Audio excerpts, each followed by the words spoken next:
Well, hello, FIDE parents and children, and welcome to this lesson on sin. All right. So as we have learned so far, a sin is an offense against God and neighbor. But there's different ways in which we can do that. All right. And that's what we're going to talk about today. So let's talk about the first way we can offend God and neighbor. All right. And that is words. All right. We can sin through our words. For example, let's say my mom tells me, "Hey, clean your room," and I say, "Okay." And then my mom asks me later, "Hey, did you clean your room?" And I say, "Yeah," even though I haven't. All right? I lied, all right? And that's a word, and I'm now sinning with my words. All right? Another way we can sin with our words is if we say something bad about people, all right? Or talk bad about people behind their backs. All right? Those are ways we can sin with our words. All right?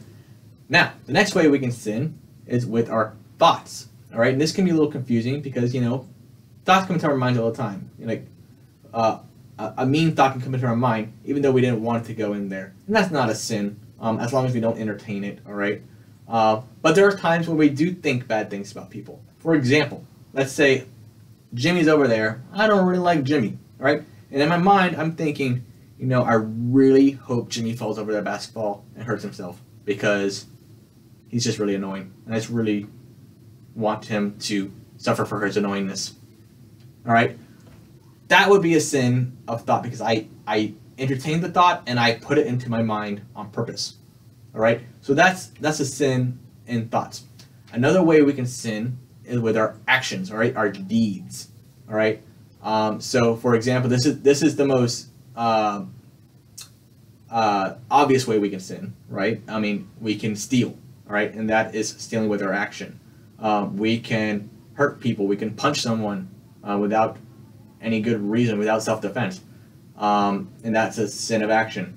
All right, we can cheat on a test. All right, and that's a sin of action. All right, so those are ways we can sin with our actions and our deeds.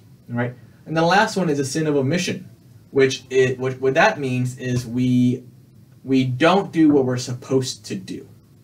All right, an example can be, let's say I have, let's say my grandma is over here, all right, and she needs help getting up, but I'm really comfy on my couch, and I really don't want to help her right now because she was a little mean to me earlier. So you know what? I'm gonna let her just figure it out how to get up herself.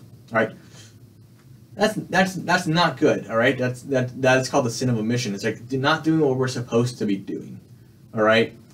So those are 4 ways we can sin, all right? So let's go over them again. It's words, thoughts, deeds, and omission, all right? Those are important to know so that we can avoid doing them, all right? So it's good to know what they are, and if we fail, we have the sin of confession, which we're going to talk about in lesson 3. And God's always there. God always wants us to come back to Him.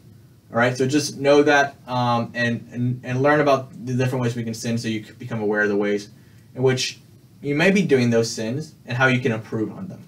All right, until next time, God bless.